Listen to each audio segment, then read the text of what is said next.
بسم اللہ الرحمن الرحیم۔ باب العلم انواریہ ایجوکیشنل سوسائٹی و جامعہ انواریہ حیدرآباد انڈیا کے زیر اہتمام اللہ تعالیٰ کے فضل و کرم سے میرکات کا درس قسط وار جاری ہے۔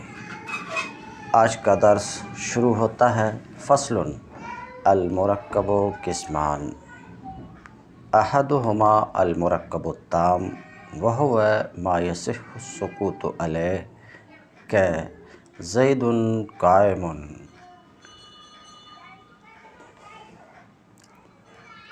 المرکب قسمان، مرکب کی دو قسمیں ہیں۔ یہ مرکب کہاں سے نکل کے آیا؟ تو ما سبق میں آپ نے دیکھا تھا اللفظ دال اما مفرد و اما مرکب۔ لفظ دال علی المعنی بالمطابقت کی دو قسمیں مفرد اور مرکب۔ پھر مرکب کی اس فصل میں تقسیم ہے، تعریف تو گزر ہی چکی کہ لفظ کے جز کی اس کے معنی کے جز پر دلالت مقصود ہو تو مرکب ہے، جیسے غلام زید، جیسے زید عالم۔ المرکب قسمان، مرکب کی دو قسمیں ہیں۔ احدہما المرکب التام، دو قسموں میں سے ایک قسم مرکب تام ہے۔ تو مرکب کی دو قسموں میں سے پہلی قسم مرکب تام ہے۔ مرکب تام کہ وہو ما یصح السکوت علیہ، مرکب تام وہ مرکب ہے جس پر سکوت صحیح ہو، جس پر سکوت صحیح ہو، جیسے زید عالم، یہ مرکب تام ہے، اس پر سکوت صحیح ہے۔ سکوت صحیح ہونے کا مطلب یہ ہے کہ مخاطب کو انتظار باقی نہ رہے۔ اب اگر اس پر آپ سوال کریں کہ مرکب تام کی تعریف آپ نے یہ بیان کی کہ جس پر سکوت صحیح ہو، مطلب یہ ہے کہ مخاطب کو انتظار باقی نہ رہے، مخاطب کو انتظار باقی نہ رہے، تو ہم یہ دیکھتے ہیں کہ ضرب زید مرکب تام ہے، مرکب تام ہے، مگر یہاں مخاطب کو انتظار باقی ہے۔ انتظار باقی ہے، کس بات کا انتظار باقی ہے؟ مفعول کا انتظار باقی ہے کہ زید نے مارا، کس کو مارا ہے اس کو بیان کیا جائے۔ تو مخاطب کو اس جگہ مفعول کا انتظار باقی ہے، تو آپ کی تعریف کے بنا پر لازم آئے گا کہ یہ مرکب تام سے خارج ہو جائے، مرکب تام نہ رہے، کیونکہ مرکب تام تو آپ نے اس کو کہا جہاں مخاطب کو انتظار باقی نہ ہو، اور ضرب زید میں مخاطب کو مفعول کا انتظار ہے، مفعول کا انتظار ہے، تو لازم آئے گا کہ یہ مرکب تام سے نکل جائے، حالانکہ ضرب زید مرکب تام ہے۔ تو مرکب تام کی آپ کی بیان کردہ تعریف جامع نہیں ہے، اپنے سارے افراد کو شامل نہیں ہے۔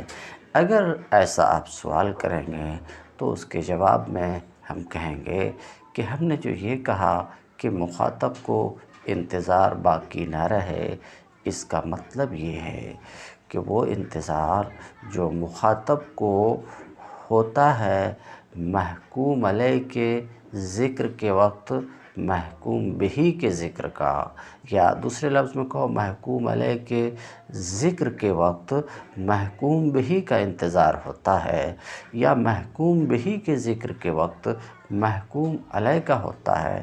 مثلاً بولنے والا زیدن بولا، تو اب مخاطب کو انتظار ہے محکوم بہی کے ذکر کا، محکوم بہی کے ذکر کا، مثلاً عالم کا، یا متکلم نے فی الدار کہا، تو اب مخاطب کو انتظار ہے محکوم علیہ کے ذکر کا، مثلاً فی الدار ولدن، فی الدار ولدن، تو یہ جو میں نے عرض کیا کہ مخاطب کو انتظار نہ رہے، مطلب یہ کہ وہ انتظار جو محکوم علیہ کے ذکر کے وقت محکوم بہی کا ہوتا ہے، یا محکوم بہی کے ذکر کے وقت محکوم علیہ کا ہوتا، وہ انتظار باقی نہ رہے، وہ انتظار باقی نہ رہے، یہ مطلب ہے۔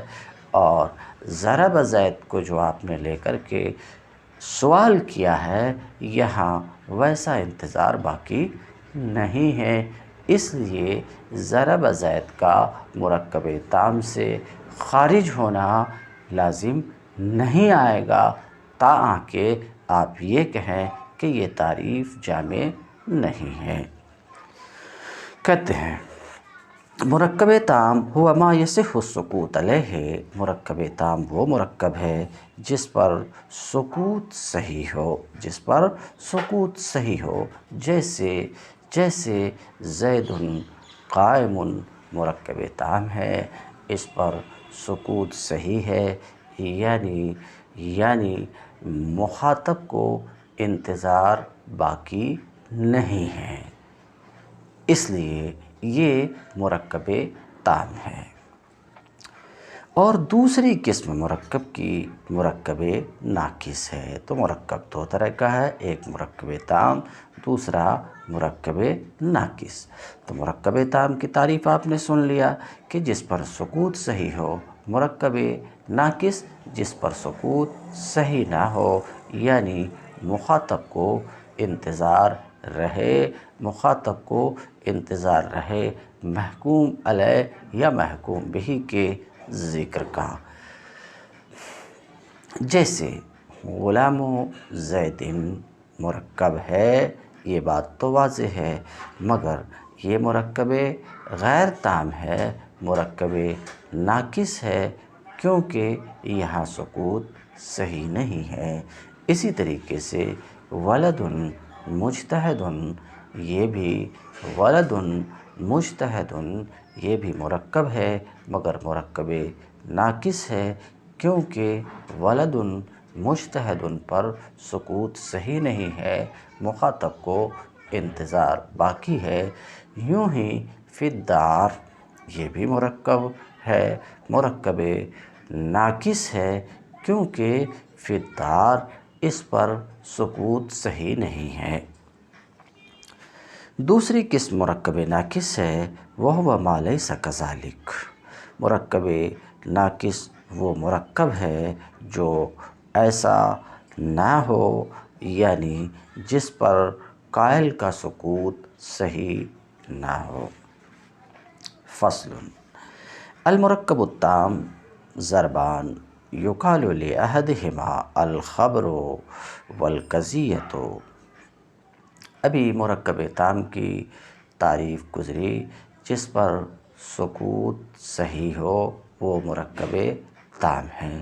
اس کی دو مثال دیکھیے، زید قائم مرکب تام ہے، کیوں؟ اس پر سکوت صحیح ہے، کیوں؟ مخاطب کو اب انتظار باقی نہیں ہے، مرکب تام ہے، کون؟ زید قائم۔ ایک دوسری مثال اجلس، یہ بھی مرکب تام ہے، یہ بھی مرکب تام ہے، کیوں؟ سکوت صحیح ہے، مخاطب کو انتظار باقی نہیں ہے، انتظار نہیں رہتا ہے، اس لیے اجلس بھی مرکب تام ہے۔ تو زید قائم بھی مرکب تام اور اجلس بھی مرکب تام، یہ دونوں ہی مرکب تام ہے، مگر یہ دونوں مرکب الگ الگ نوع کے ہیں۔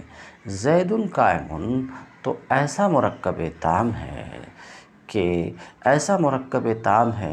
اس میں صدق اور کذب کی گنجائش ہے، اس کے کہنے والے کو سچا اور جھوٹا کہا جا سکتا ہے۔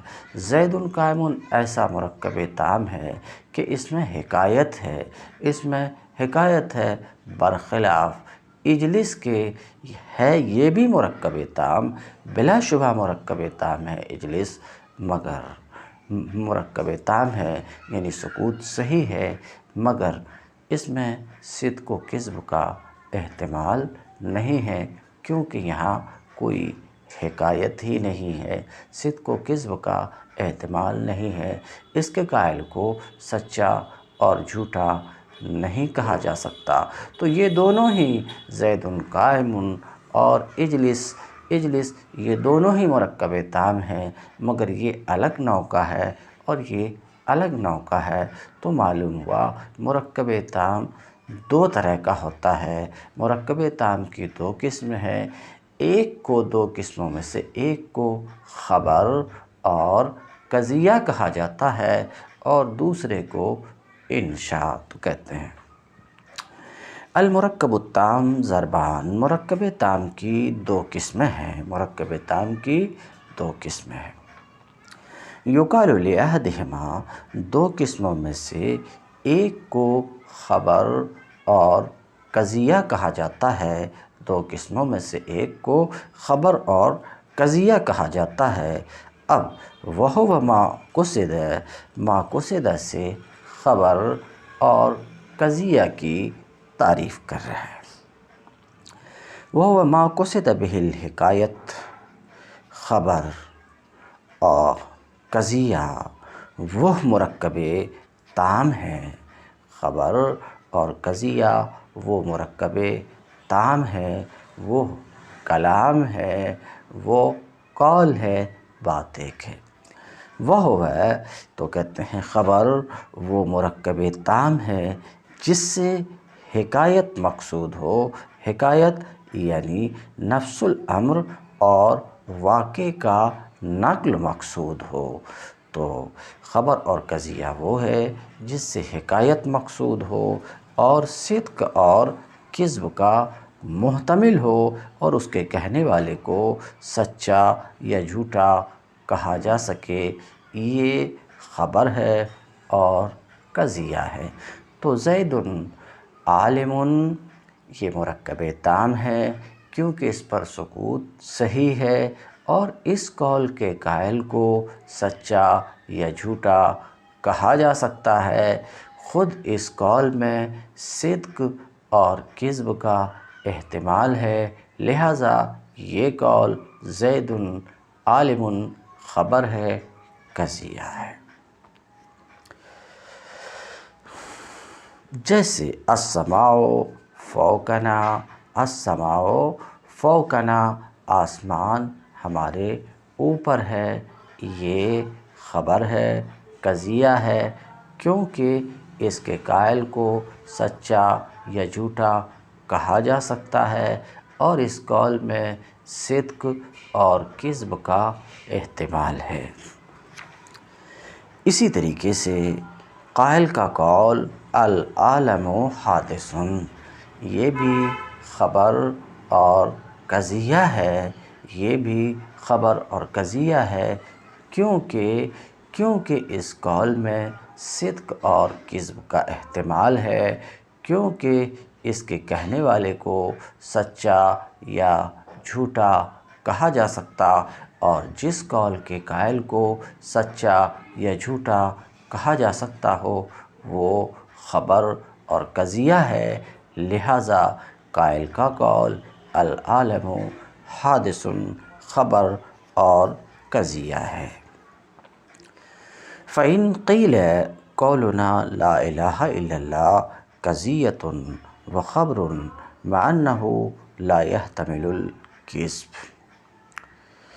اگر اعتراض کیا جائے، یہاں ابھی جو آپ نے خبر اور قضیہ کی تعریف سماعت فرمائی کہ خبر وہ قول ہے جس میں صدق اور کذب کا احتمال ہو، جس میں صدق اور کذب کا احتمال ہو، یہ جو خبر اور قضیہ کی تعریف کی گئی جسے آپ نے سنا، اس تعریف پر اعتراض ہے۔ اعتراض کا حاصل یہ کہ یہ تعریف جامع افراد نہیں ہیں۔ یہ تعریف معرف کے یعنی خبر اور قضیہ کے سارے افراد کو شامل نہیں ہے، حالانکہ تعریف کے لیے جامع افراد ہونا ضروری ہے، شامل افراد ہونا ضروری ہے، مگر یہ تعریف جامع افراد نہیں ہے۔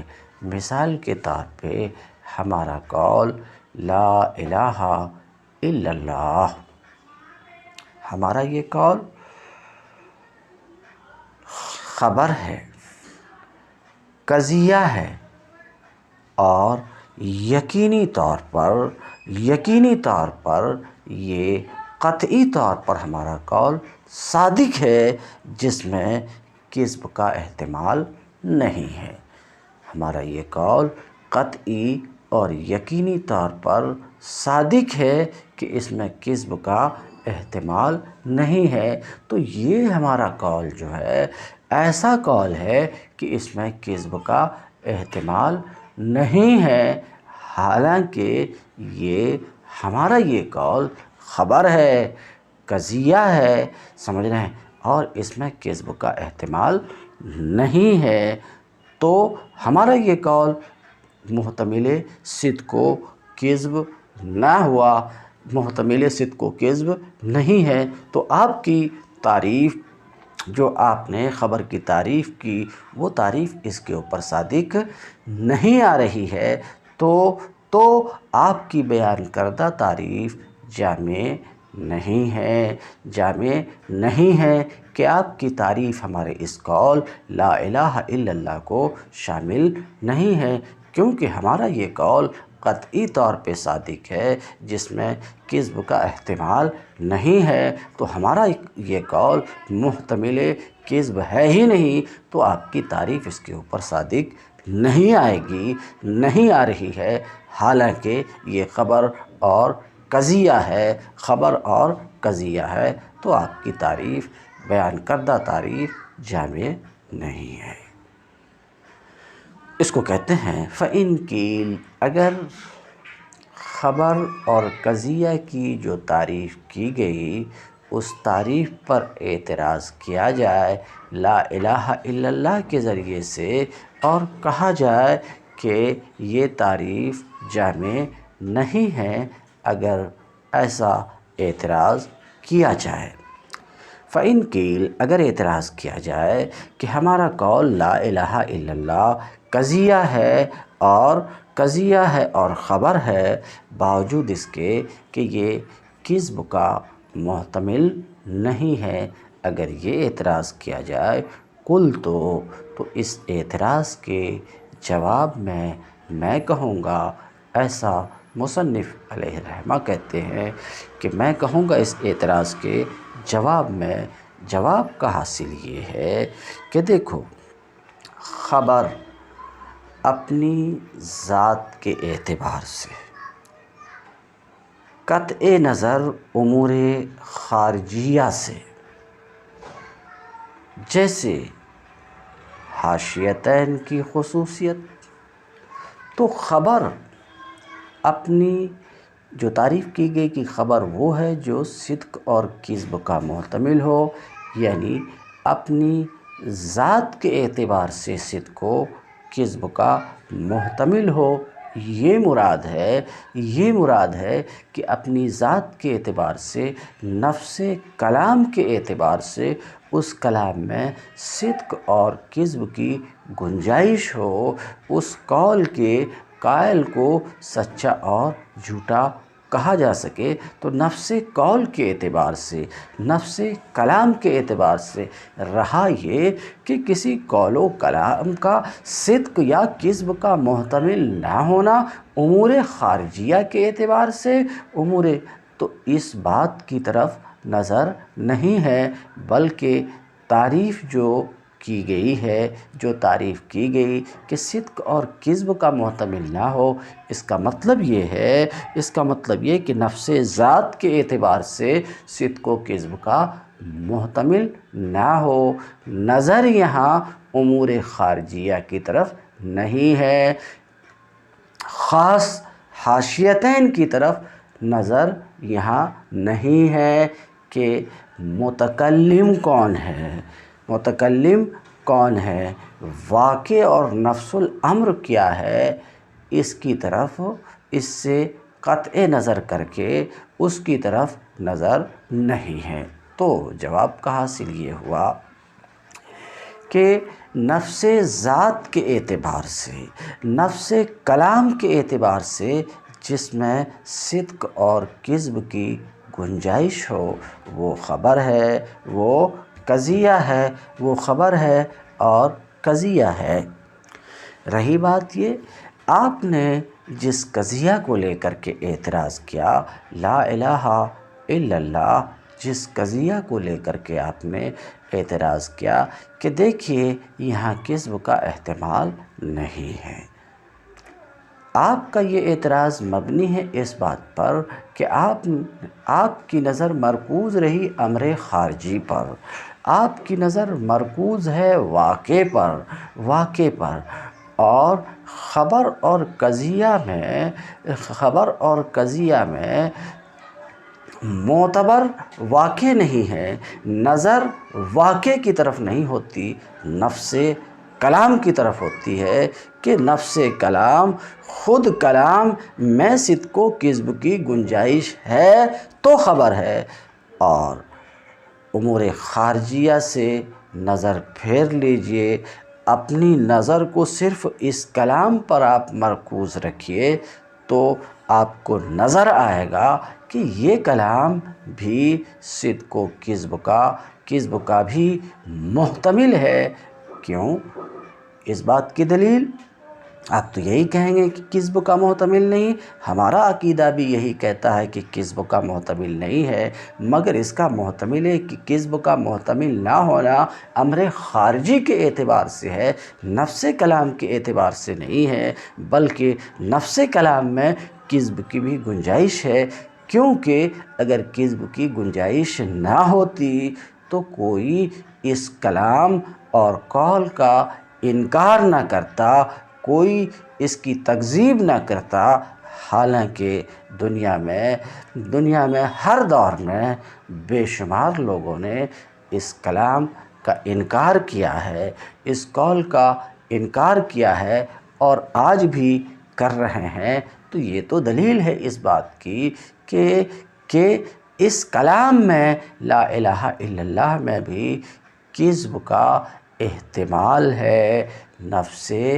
اس کی نفس ذات کے اعتبار سے، نفس کلام کے اعتبار سے۔ تو کہتے ہیں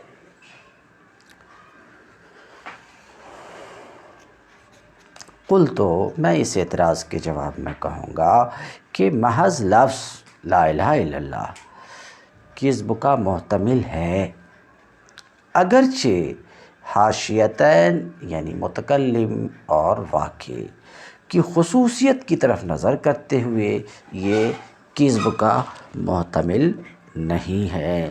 سمجھ رہے ہیں؟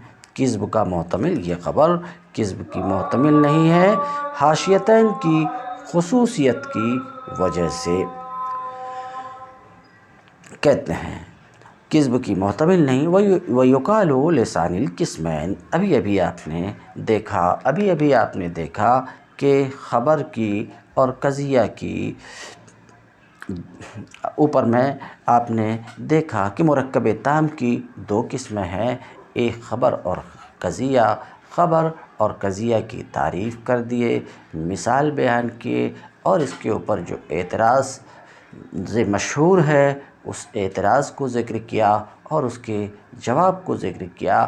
اب مرکب تام کی دوسری قسم کی طرف اشارہ کر رہے ہیں، وَيُقَالُ لِسَانِ الْقِسْمَيْنِ، مرکب تام کی دو قسموں میں سے دوسری قسم کو انشاء کہا جاتا ہے۔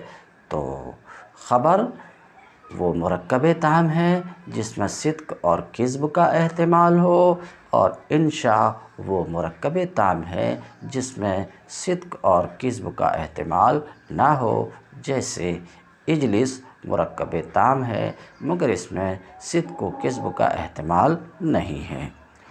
والانشاء اقسام، اور انشا کی چند قسمیں ہیں: امر، نہیں، تمنی، ترجی، استفہام، ندا۔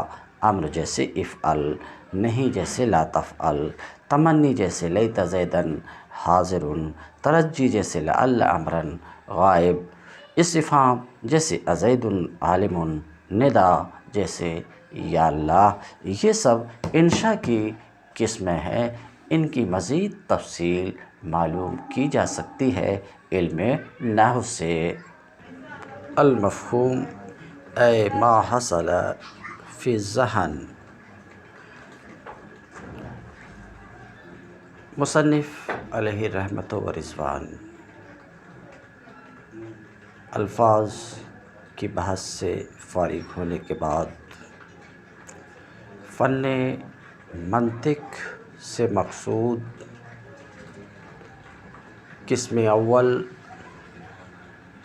یعنی مسائل تصوریہ کی ابتدا کر رہے ہیں اس فصل میں، مگر ظاہر ہے کہ مسائل تصوریہ کے کچھ مبادی ہیں اور وہ مباحث کلیت ہیں، اور مقاصد ہیں اور وہ مباحث معرفات ہیں۔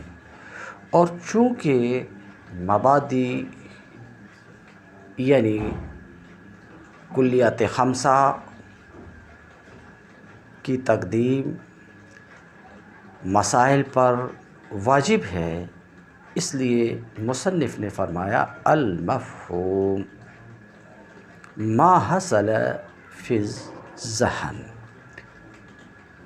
اب اے ما حصل فی الذہن سے مصنف علیہ الرحمہ مفہوم کی تعریف کر رہے ہیں کہ مفہوم کسے کہتے ہیں؟ جو چیز ذہن میں حاصل ہو اسے مفہوم کہتے ہیں۔ تو مفہوم ذہن میں حاصل ہونے والی چیز کا نام ہے۔ مفہوم کو سمجھنے کے لیے تھوڑی سی بات ہماری گوش گزار فرمائیں تو ممکن ہے مفہوم آپ کے سمجھ میں آئے۔ دیکھیے، جیسا کہ آپ نے سنا کہ مفہوم کس کا نام ہے؟ ما حصل فی العقل، ما حصل فی الذہن، اس کا نام مفہوم ہے، یعنی ما من شانہ ان یحصل فی الذہن، اس کا نام مفہوم ہے۔ تو مفہوم کی تعریف آپ نے سنا کہ جو چیز ذہن میں حاصل ہو وہ ہے مفہوم۔ اب اس بات کو یاد رکھیے کہ شے کا ذہن میں حصول، شے کا ذہن میں حاصل ہونا دو طریقے پر ہوتا ہے۔ کسی بھی چیز کا ذہن میں حصول دو طرح ہوتا ہے، ایک تو حصول اتصافی اور اصلی۔ شے کا حصول ذہن میں ایک حصول اتصافی اصلی کہ اسی پر آثار مرتب ہوتے ہیں، اور ایک حصول ظرفی ظلی، اس پر آثار مرتب نہیں ہوتے۔ مثال کے طور پہ جب آپ کافر کے کفر کا تصور کریں گے، کیا کریں گے؟ کافر کے کفر کا تصور کریں گے تو آپ کے ذہن میں کیا ہوگا؟ اس کے کفر کی صورت، کافر کے کفر کی صورت حاصل ہوگی۔ ظاہر سی بات ہے، کفر کی صورت، کافر کے کفر کی صورت جو علم ہے، تو آپ کے ذہن میں کافر کے کفر کا علم ہوگا۔ ٹھیک ہے؟ تو آپ کیا ہوں گے؟ آپ کافر کے کفر کے عالم ہوں گے کیونکہ اس کے کفر کی صورت آپ کے ذہن میں حاصل ہوئی۔ تو دیکھیے اس کے کفر کی صورت کا ذہن میں حاصل ہونا، تو آپ اس کے کفر کے عالم ہوئے تصور کرنے کے وقت، اس لیے کہ اس کے کفر کی صورت آپ کے ذہن میں حاصل ہوئی۔ اسی پر آثار علم اس مرتب ہوتے ہیں، اور چونکہ علم عین معلوم ہے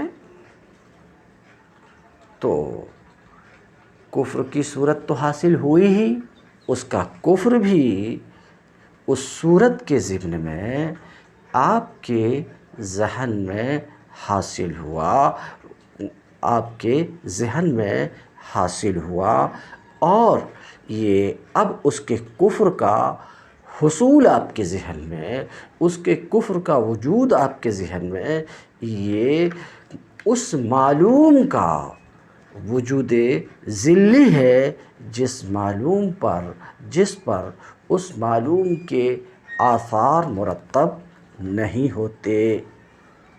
اور اس بات کو بھی اپنے ذہن میں آپ رکھیے کہ معنی، مفہوم اور معنی صورت ذہنیہ کا نام ہے۔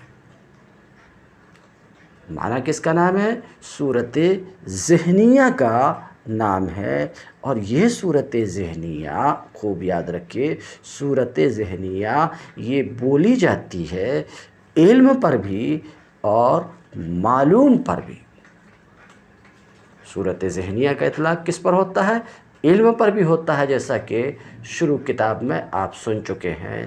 تو صورت ذہنیہ کا اطلاق علم پر بھی ہوتا اور معلوم پر بھی ہوتا۔ کیونکہ ان دونوں میں سے ہر ایک ذہن میں حاصل ہے، علم بھی اور معلوم بھی۔ یہ الگ بات ہے کہ ایک کا وجود اصلی ہے اور دوسرے کا وجود ذلی ہے۔ تو اس بات کو آپ ذہن نشی کر لیجئے کہ معنی وہ صورت ذہنیہ ہے، مگر یہ صورت ذہنیہ بولی جاتی ہے علم پر بھی معلوم پر بھی، کیونکہ ان دونوں میں سے ہر ایک ذہن میں حاصل ہے۔ تو صورت ذہنیہ کا اطلاق علم پر بھی ہوتا ہے، کیوں؟ علم بھی ذہن میں حاصل ہے، مگر علم جو ذہن میں حاصل ہے یہ وجود اصلی کے ساتھ حاصل ہے، اور معلوم جو ذہن میں حاصل ہے یہ وجود ذلی کے ساتھ حاصل ہے۔ اب کلی اور جزئی جسے بھی آپ پڑھ رہے ہیں، کلی اور جزئی کا مقسم، کلی اور جزئی کا مقسم کون ہے؟ تو یہی دوسرا معنی ہے، یعنی وہ صورت ذہنیہ جو ذہن میں ہے وجود ذلی کے ساتھ، سمجھ رہے ہیں؟ وجود ذلی کے ساتھ۔ تو مفہوم ٹھیک ہے، معنی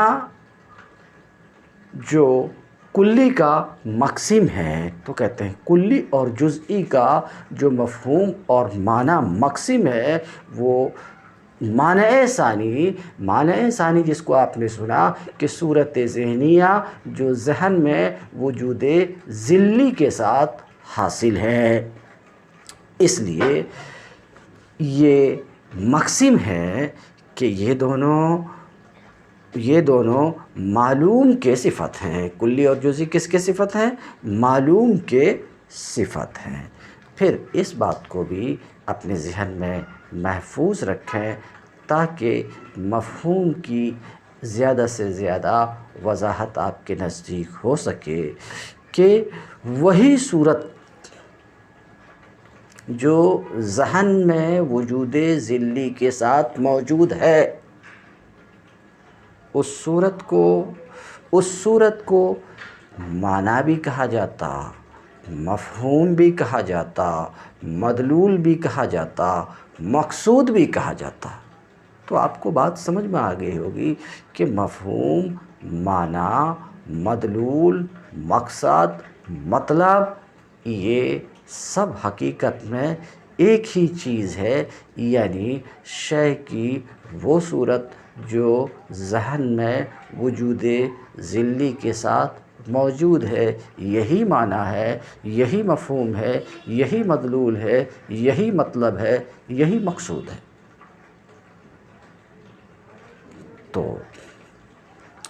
تو وہ صورت جو ذہن میں وجود ذلی کے ساتھ موجود ہے اسے معنی بھی کہا جاتا ہے۔ معنی کیوں کہا جاتا ہے؟ اس وجہ سے کہ لفظ سے مقصود وہ صورت ہے، اور معنی کے معنی مقصود، انا یعنی قصد کرنا، اور اس صورت کو مفہوم بھی کہا جاتا ہے۔ اسی صورت کو مفہوم کہا جاتا ہے اس وجہ سے کہ لفظ سے یا کسی شے سے وہ صورت سمجھ میں آئی۔ سمجھ رہے ہیں؟ اسی طریقے سے اسے مدلول بھی کہا جاتا ہے، اس لیے کہ اس صورت پر کسی شے یا لفظ کی دلالت ہوتی ہے، اس لیے اس کو مدلول بھی کہا جاتا ہے۔ تو یہ تھوڑی سی باتیں اپنے ذہن میں رکھتے ہوئے اس بحث کو سماعت فرمائیں۔ المفہوم اے ما حصل فی الذہن، مفہوم کس چیز کا نام ہے؟ جو چیز ذہن میں حاصل ہو اس کو مفہوم کہتے ہیں۔ قسمان، مفہوم کی دو قسمیں ہیں، ایک جزئی اور دوسرے کلی۔ کہتے ہیں اما الجزئی فہو ما یمنع نفس تصورہ عن صدقہ علی کثیرہ۔ اس عبارت کے ذریعے سے مفہوم کی ایک قسم جو جزئی ہے اس کی مصنف تعریف کر رہے ہیں اور کہہ رہے ہیں کہ جزئی وہ مفہوم ہے جس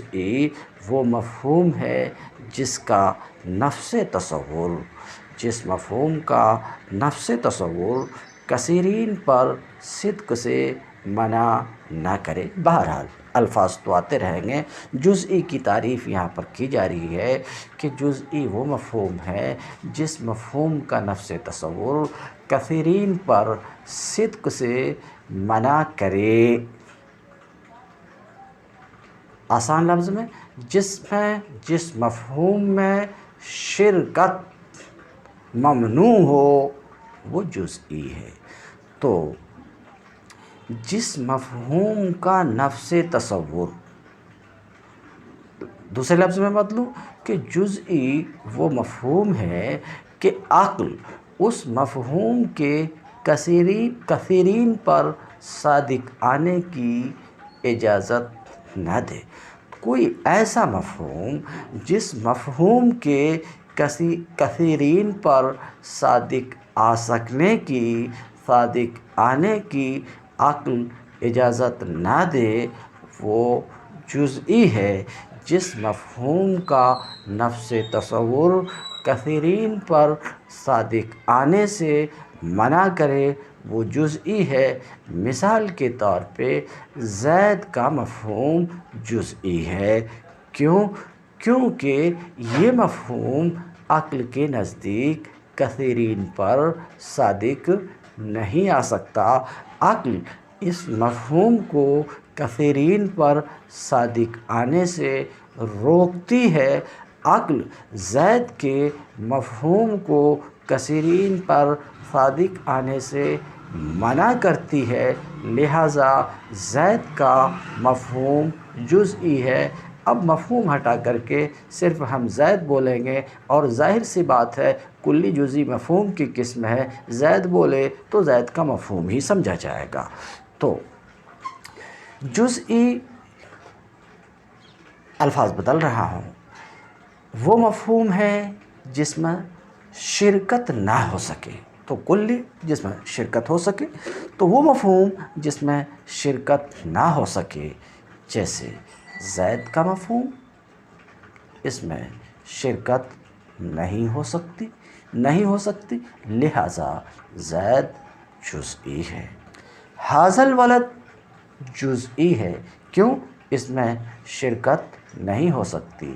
عقل ھذا الولد کے مفہوم کو کثیرین پر صادق آنے سے روکتی ہے، عقل اجازت نہیں دیتی اس مفہوم کے کثیرین پر صدق کی، لہٰذا ھذا الولد کا مفہوم جزئی ہے۔ ھذا الولد کا مفہوم کیا ہے؟ جزئی ہے۔ یہ جو میں کہا کثیرین پر صدق کی عقل اجازت نہیں دیتی، عقل کے نزدیک ایک مفہوم کثیرین پر صادق نہیں ہے، عقل کے نزدیک ایک مفہوم کثیرین پر صادق نہیں آ سکتا ہے، تو وہ جزئی ہے۔ صادق آنے کا، کسی مفہوم کے صادق آنے کا مطلب یہ ہے کہ وہ مفہوم اس پر محمول ہو، تو زید کا مفہوم مثلاً کثیرین پر محمول نہیں ہوتا، ایک متعین شخص پر یہ مفہوم محمول ہوتا ہے، لہٰذا تو صدق کا مطلب حمل ہے۔ تو مفہوم بہرحال مصنف کے الفاظ میں جزئی وہ مفہوم ہے، کہتے الجزئی ما یمنع نفس تصورہ، جزئی وہ مفہوم ہے جس کا نفس تصور، جس کا محض تصور کثیرین پر اس مفہوم کے صادق آنے سے منع کرے۔ اب آپ اگر سوال کریں کہ جزئی کی تعریف کر رہے ہیں کہ جزئی وہ مفہوم ہے جس کا نفس تصور کثیرین پر صدق سے منع کرے، اس کی جگہ اگر یوں کہتے تھے تو بات بڑی آسان ہوتی تھی کہ جزئی وہ مفہوم ہے جو کثیرین پر صادق نہ آئے، جزئی وہ مفہوم ہے جو کثیرین پر صادق نہ آئے، جیسے کہ زید جزئی ہے کیونکہ یہ کثیرین پر صادق نہیں آتا، بات بڑے آرام سے سمجھ میں آ جاتی اور بات آسان بھی ہے۔ یہاں اس کی جگہ یوں نہیں کہا کہ جزئی وہ ہے جو کثیرین پر صادق نہ آئے، جزئی وہ مفہوم ہے کہ عقل اس مفہوم کو کثیرین پر صادق آنے سے منع کرے، ایسا نہ کہہ کر کے نفس تصور کی جزئی کی تعریف میں قید لگائی گئی کہ جزئی وہ مفہوم ہے جس کا نفس تصور اس مفہوم کو کثیرین پر صادق آنے سے منع کرے۔ نفس تصور کی قید کیوں لگائی گئی؟ حالانکہ اس بات کے سمجھنے میں طلبہ کو دقت ہوتی ہے، برخلاف اس کے کہ اگر مصنف کہتے کہ الجزئی، جزئی وہ مفہوم ہے جس مفہوم کے کثیرین پر صادق آنے کو عقل منع کرے، اگر یوں بات کہی جاتی کہ عقل کے نزدیک ایک مفہوم کثیرین پر صادق نہ آئے، اگر یوں کہی جاتی تو بڑی سہولت سے بات سمجھ میں آتی، مگر ایسا نہ کہہ کر کے نفس تصور کی قید لگائی گئی جس کو سمجھنے میں دقت ہوتی ہے کہ جزئی وہ مفہوم ہے جس مفہوم کا نفس تصور اس مفہوم کو کثیرین پر صادق آنے سے منع کرے۔ حکمت کیا ہے، وجہ کیا ہے جو نفس تصور کی قید لگائی گئی؟ جواب، اصل میں نفس تصور کی جو قید لگائی گئی ہے وہ کلی کی کچھ قسموں کو نکالنے کے لیے کہ اگر یہ قید نہیں لگتی تھی، جزئی کی تعریف میں یہ قید نہیں لگائی جاتی تھی تو کلی کی کچھ قسمیں جزئی میں داخل ہو جاتی، سمجھ رہے ہیں؟ تو یہ قید لگانا اس لیے ہے کہ کلی کی کچھ قسمیں جزئی سے خارج ہی رہیں، اور یہ وہ قسمیں ہیں جس میں شرکت ممتنع ہے، جس میں شرکت ممتنع ہے، جیسے کہ واجب الوجود مثال کے طور پہ، یا لا شے، سمجھ رہے ہیں؟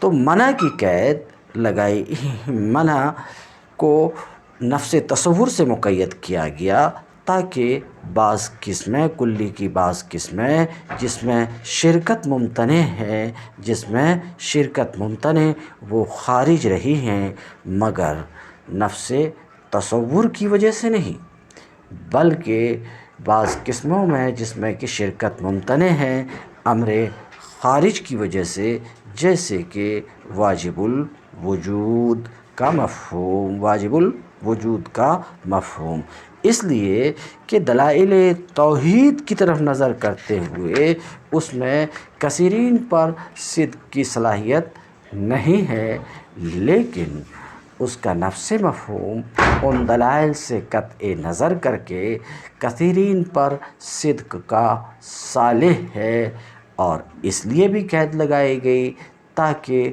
کلیات فرضیہ جیسے کہ لا شے، لا موجود خارج ہو جائے جزئی سے، کیونکہ ان کے افراد اگرچہ خارج میں موجود نہیں ہیں،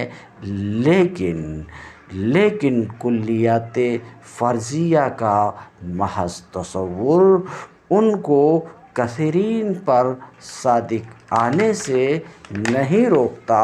تو یہ قید جو نفس تصور کی لگی ان کلیات کو خارج کرنے کے لیے، کہ اگر یہ قید نہیں لگتی تھی تو ان کلیات کا جزئی میں داخل ہونا لازم آتا، تو ہوتا ایسا کہ جزئی کی تعریف معنی نہیں ہوتی تھی، تو جزئی کی تعریف معنی رہے، اس وجہ سے نفس تصور کی قید لگائی گئی۔ پھر سے دیکھیں، اما الجزئی فہو ما یمنع نفس تصورہ عن صدقہ علی کثیرہ۔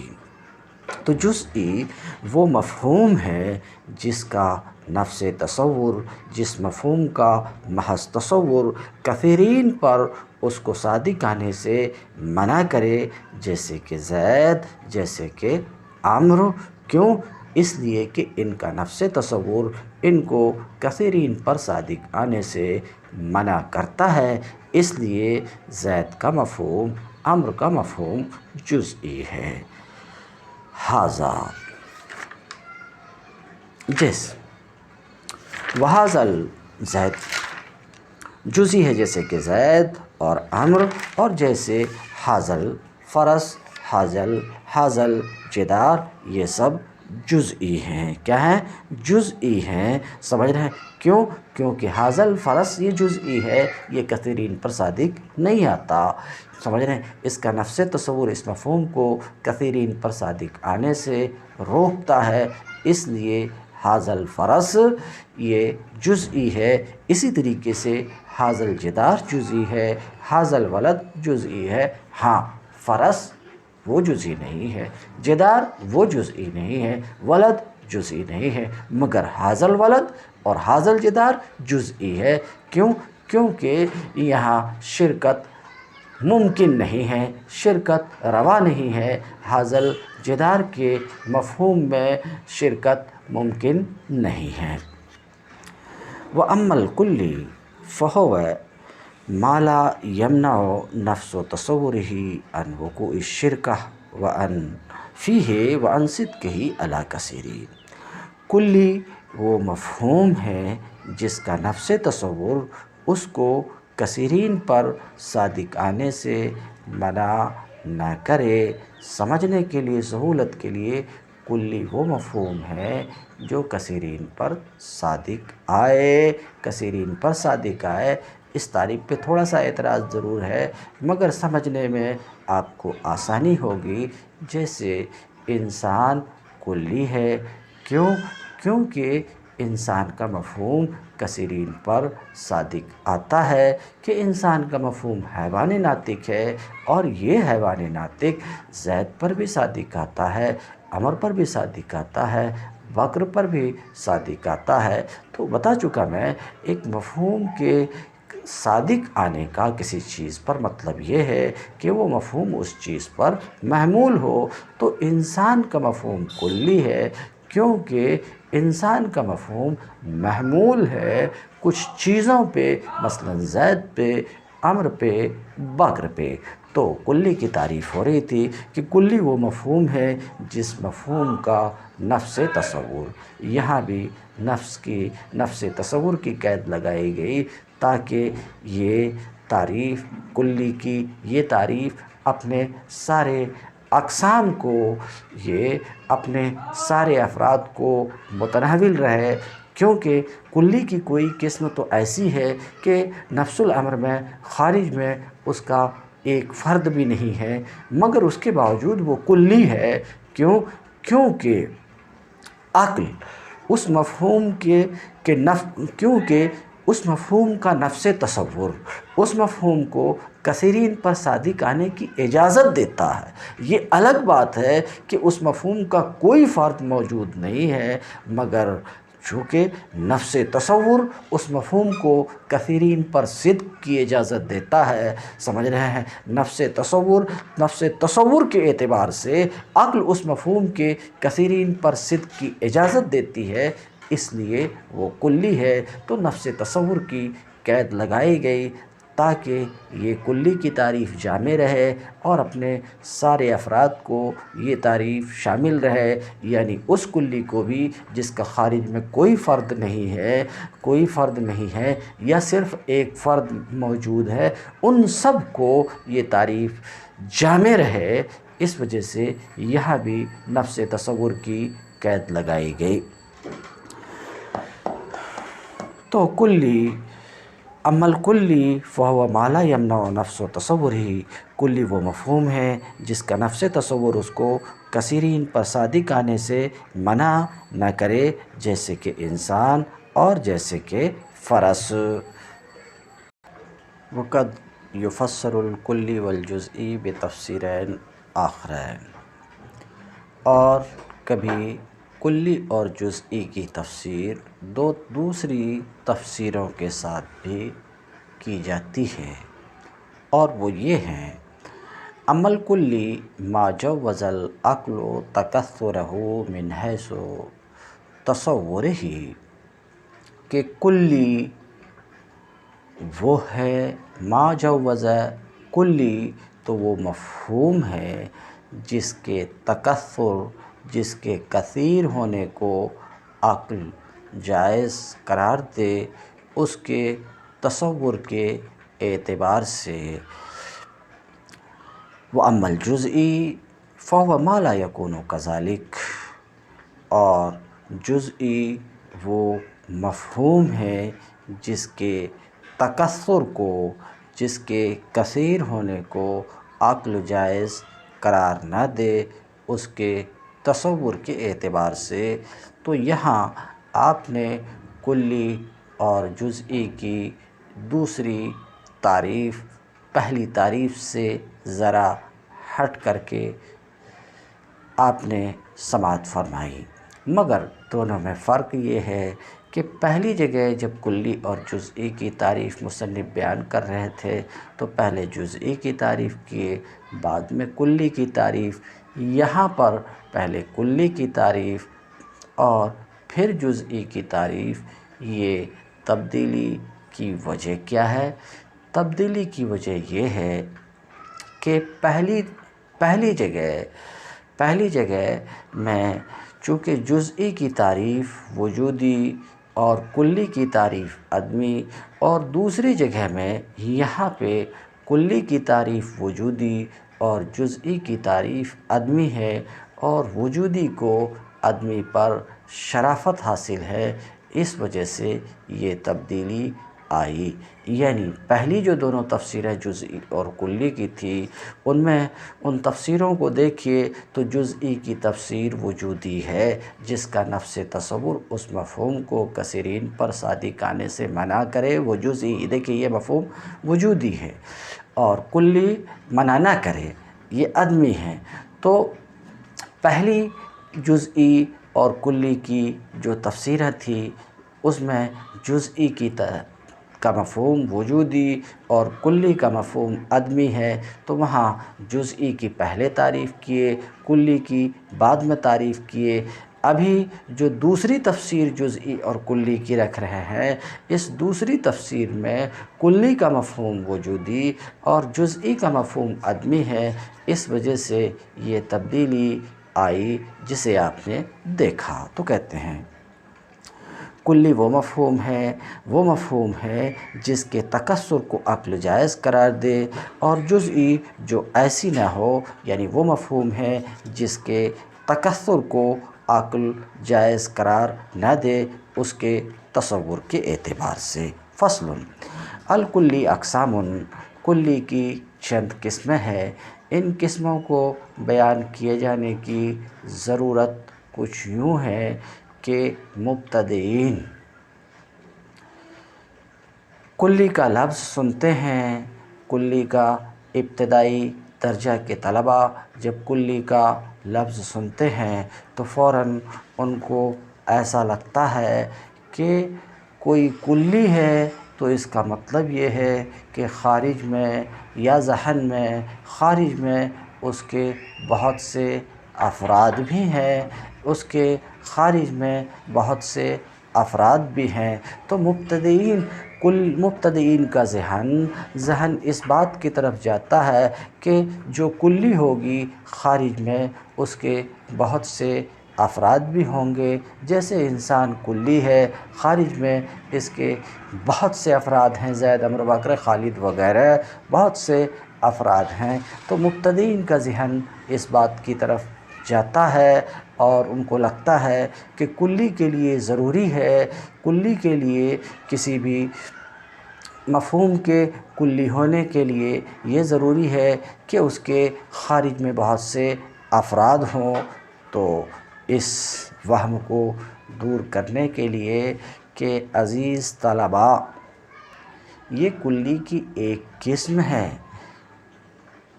جو آپ سمجھ رہے ہیں یہ کلی کی ایک قسم ہے، کلی کا یہ ایک فرد ہے، یعنی وہ کلی جس کے بہت سے افراد خارج میں ہوں، یہ کلی کا ایک فرد ہے، مگر کلی کے اور بھی افراد ہیں، کلی کے اور بھی اقسام ہیں۔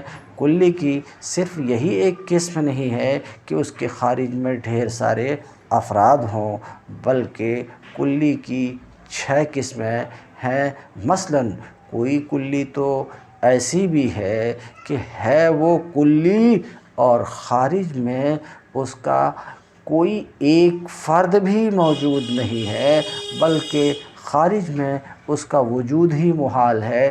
جیسے لاشے کو دیکھ لیجئے، یہ کلی ہے مگر خارج میں اس کا ایک فرد بھی موجود نہ ہے، نہ ہو سکتا ہے، ایک فرد کا وجود بھی محال ہے، کیونکہ اگر موجود ہو تو وہ شے ہوگی، تو پھر شے اور لاشے دونوں ہونا لازم آئے گا۔ بہرحال میں گفتگو یہ کر رہا تھا کہ کلی کی صرف وہی ایک قسمیں نہیں ہے، بلکہ کلی کی چند قسمیں ہیں۔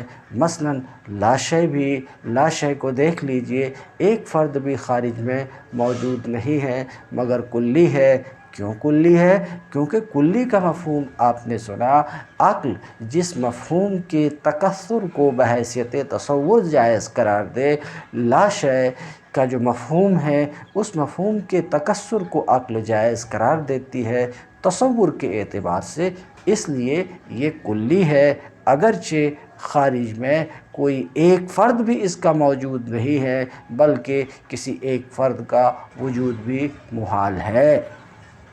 تو فصل الکلی اقسام، کلی کی چند قسمیں ہیں، کلی کی چند قسمیں ہیں، چند قسمیں ہیں کیا کہتے ہیں؟ بین سطور میں لکھا ہے 6 قسمیں ہیں، اور تمام 6 قسمیں یہاں پر آ رہی ہیں۔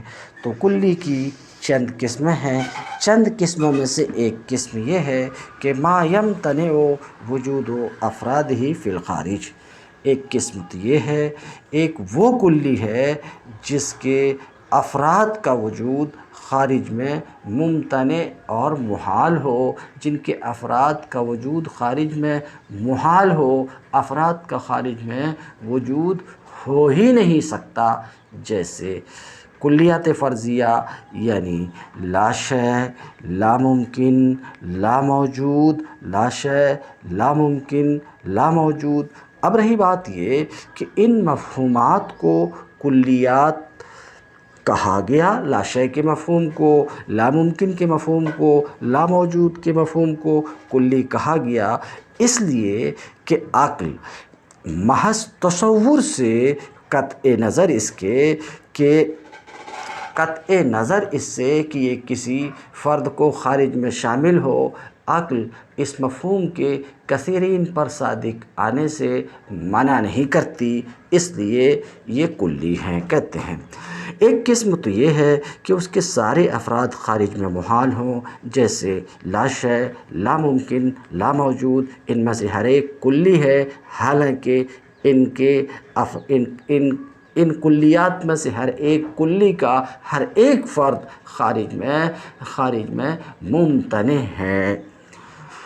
وثانیہا، اور دوسری قسم ما یمکن افراد ہو، دوسری قسم کلی کی دوسری قسم وہ کلی جس کے افراد ممکن ہوں، یہ مقابل ہے، یہ دوسری قسم ہے، اور آپ کو معلوم ہے کہ اقسام آپس میں متباین بالذات ہوتے ہیں، تو یمکن و یمتنع کے مقابلے میں ہے، امکان امتناع کے مقابلے میں ہے، یہاں امکان سے مراد ممتنع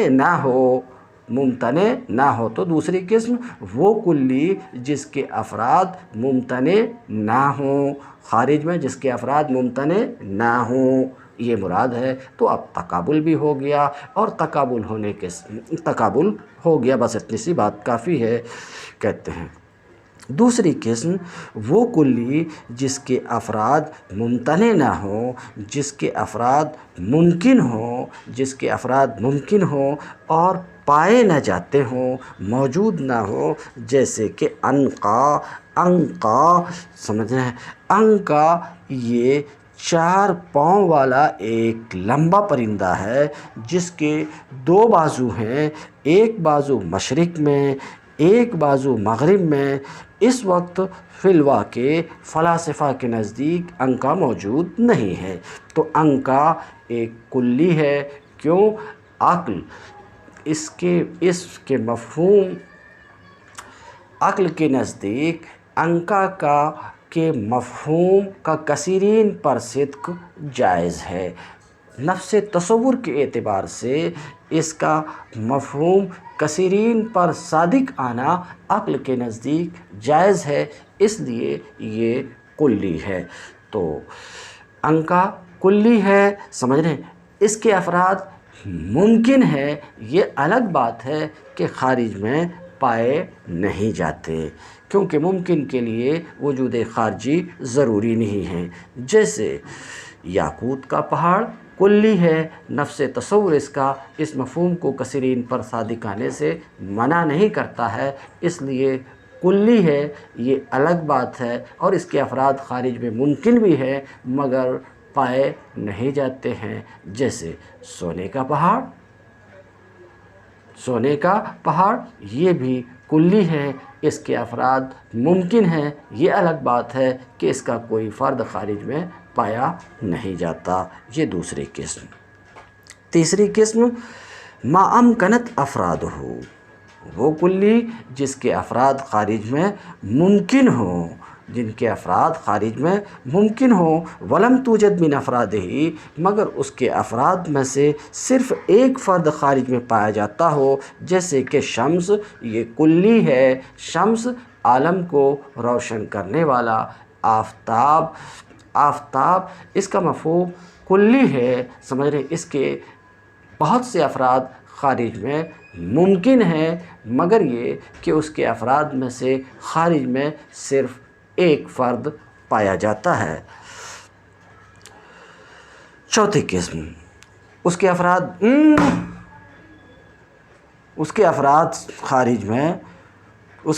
خارج میں نہیں اس کے افراد میں سے خارج میں صرف ایک فرد پایا جاتا ہو، صرف ایک فرد پایا جاتا ہو اور دوسرے کا وجود ممکن ہو، یا یہ کہ اس کے افراد میں سے صرف ایک فرد خارج میں پایا جاتا ہو اور دوسرے فرد کا خارج میں وجود محال ہو، تو وہ کلی جس کے افراد ممکن ہیں اور افراد میں سے صرف ایک فرد خارج میں پائے جاتے ہیں اور ایک فرد پایا جاتا اور دوسرے کا پایا جانا ممکن ہے، جیسے کہ شمس، اور ایک چوتھی قسم کلی کی یہ کہ اس کے افراد میں سے خارج میں صرف ایک فرد پایا جاتا ہے اور خارج میں کسی دوسرے فرد کا پایا جانا محال، جیسے کہ واجب الوجود کلی ہے۔ عقل اس مفہوم کے تصور کے اعتبار سے اس مفہوم کے کثیرین پر صدق کی اجازت دیتی ہے، اس لیے واجب الوجود کا مفہوم کلی ہے اور اس کے افراد میں سے خارج میں صرف ایک فرد پایا جاتا، وہ اللہ تعالیٰ کی ذات ہے اور دوسرے فرد کا پایا جانا محال ہے۔ اور ایک پانچویں قسم جس کے افراد خارج میں ہیں، وہ کلی جس کے افراد خارج میں پائے جاتے ہیں، وہ کلی جس کے افراد خارج میں موجود ہیں۔ کیسے؟ افراد کثیرہ، ایک نہیں، جس کے ڈھیر سارے افراد، بہت سے افراد خارج میں موجود ہیں، تو اب وہ متناہی ہے، تو ایک پانچویں قسم، غیر متناہی ہے تو چھٹی قسم کہتے ہیں۔ چوتھی قسم یہ ہے کہ وہ کلی جس کے بہت سے افراد موجود ہوں، اما متناہیہ یا تو وہ افراد متناہی ہوں، جیسے کہ کواکب سیارہ، کیونکہ یہ کواکب سیارہ 7 ہیں اور وہ شمس، قمر، مریخ، زہرہ، زحل، عطارد اور مشتری ہیں، یا غیر محدود ہوں، جیسے کہ انسان کے افراد، جیسے فرس کے افراد، جیسے غنم کے افراد، جیسے بکر کے افراد سمجھ رہے ہیں، ان کے افراد خارج میں کثیر ہیں اور وہ غیر محدود ہیں۔ یہ رہی کلی کی چھٹی قسم۔ تو چھٹی قسم وہ کلی ہے جس کے خارج میں بہت سے افراد پائے جاتے ہیں اور وہ افراد غیر متناہی ہیں۔ وقد اورد علی تعریف الکلی والجزئی سوال، یہ جو عبارت آ رہی ہے، اس عبارت سے مصنف کا مقصد ایک سوال اور پھر اس کا جواب، اعتراض مشہور ہے اور اس کا جواب۔ اعتراض اور جواب کا حاصل تو میں بعد میں بیان کروں گا۔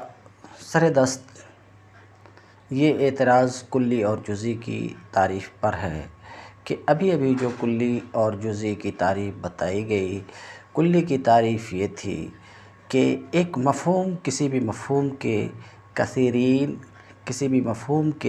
کثیرین پر صدق کا فرض اگر عقل کے نزدیک ممتنع ہے تو جزئی ہے، ممتنع نہیں ہے تو کلی ہے۔ اب سوال یہ ہے کہ ایک معین انڈا ہے، اس معین انڈا پر آپ کی نظر پڑی، نظر پڑتے ہی اس معین انڈے کی صورت آپ کے ذہن میں حاصل ہوئی، تو یہ معین انڈے کی صورت نظر پڑنے سے حاصل ہوئی۔ اس معین انڈے کی صورت بہت سے انڈوں پر صادق آ رہی ہے، اس طور پر کہ معین انڈا کو آپ نے دیکھا، اس کی صورت آپ کے ذہن میں آئی، اتفاق سے آپ نے اپنا منہ گھمایا کسی سمت میں اور پھر کسی نے آہستہ سے اس انڈا کو ہٹا کر کے دوسرا انڈا وہاں پہ رکھ دیا، تو اس دوسرے انڈے پر بھی اس معین انڈے کی صورت صادق آ رہی ہے۔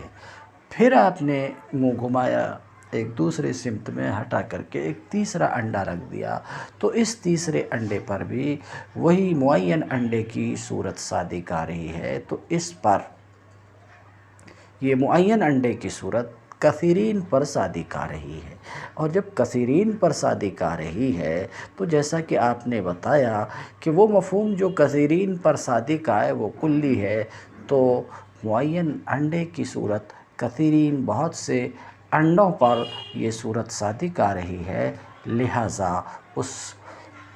لہٰذا یہ معین انڈے کی صورت کلی ہو جائے گی، حالانکہ نفس الامر میں یہ جزئی ہے، تو جزئی کی تعریف جامع نہیں اور کلی کی تعریف مانع نہیں، یہ ہے سوال۔ اسی طریقے سے دور سے ایک جسم نظر آیا اور اس کی صورت آپ کے ذہن میں حاصل ہوئی، مگر کبھی وہی جسم کی صورت جو آئی، کبھی آپ کو لگتا ہے کہ وہ زید ہے، کبھی آپ کو لگتا ہے آپ کے ذہن میں کہ وہ عمر ہے، کبھی آپ کو لگتا ہے کہ وہ خالد ہے، تو اس شبہ کی صورت کثیرین پر صادق آ رہی ہے، لہٰذا کثیرین پر صادق آ رہی ہے، اور وہ جو کثیرین پر صادق آئے اسے آپ نے کلی بتایا، حالانکہ وہ جزئی ہے، تو جزئی کی تعریف جامع نہیں اور کلی کی تعریف مانع نہیں کہ جزئی داخل ہو جا رہی ہے کلی میں۔ اسی طریقے سے چھوٹا بچہ، ننھا بچہ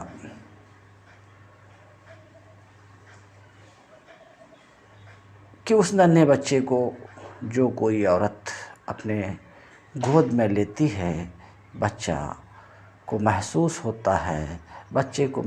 ہوتا ہے کہ یہ میری ماں ہے، تو بچے کے ذہن میں ماں کی جو صورت ہے وہ کثیرین پر صادق آ رہی ہے، حالانکہ یہ جزئی ہے، تو اس کا جزئی سے نکلنا اور کلی میں داخل ہونا لازم آ رہا ہے، یہ ہے سوال۔ اب کتاب کی عبارت دیکھیے، وَقَدْ أُورِدَ عَلَى تَعْرِيفِ الْكُلِّ وَالْجُزْءِ سوال، کلی اور جزئی کی تعریف پر ایک اعتراض کیا گیا ہے۔ اعتراض کی تقریر یہ ہے کہ معین انڈا سے حاصل ہونے والی صورت اور دور سے دیکھی گئی شبہ اور ابتدائے ولادت میں بچے کا محسوس، یہ سب نفس الامر میں جزئیات ہیں، حالانکہ ان پر کلی کی تعریف صادق آ رہی ہے۔ کیوں؟ اس لیے کہ ان تینوں صورتوں میں ان صورتوں کے کثیرین پر صدق کا فرض محال نہیں ہے، یہ ہے سوال والجواب۔ قد اورد والجواب، اس سوال کا جواب یہ ہے مصنف بیان کر رہے ہیں۔ پھر سے آپ سوال کا حاصل سماعت فرمائیں کہ دیکھیے، ایراد اور اعتراض کا حاصل یہ کہ جزئی کی تعریف جامع نہیں ہے، کلی کی تعریف مانع نہیں ہے، اس لیے کہ یہ تینوں مادے جس کو آپ نے دیکھا، یعنی معین انڈے کی صورت اور شبہ مرئی کی من بعید کی صورت اور ابتدائے بچپن میں بچے کے محسوس کی صورت، سمجھ رہے ہیں، بچے کی محسوس کی صورت، یہ سب امور جزئیہ ہیں، حالانکہ ان پر کلی کی تعریف صادق آتی ہے۔